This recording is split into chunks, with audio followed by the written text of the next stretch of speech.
is the time for leadership. It was her first major speech as governor, and Katie Hobbs stuck to a theme of unity and bipartisanship, but delivered a clear warning to the GOP-controlled legislature.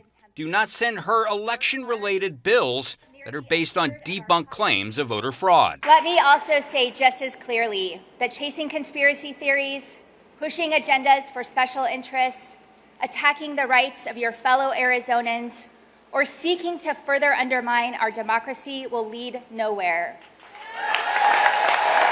Historically, inaugural speeches are mostly aspirational. Elected officials usually steer clear of harsh political rhetoric. But the former Marine and new Secretary of State didn't pull punches when he spoke about people threatening election officials. This domestic terrorism is anathema to the constitutional order and must be prosecuted to the fullest extent of the law. New Superintendent Tom Horn was one of 2 Republicans to take the oath of office today. The Republican said he looked forward to working with new Democratic Governor Hobbs.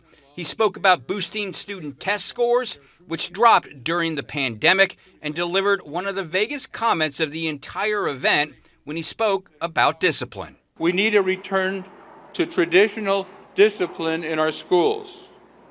When a student misbehaves and there's no consequence, other students learn they can also misbehave.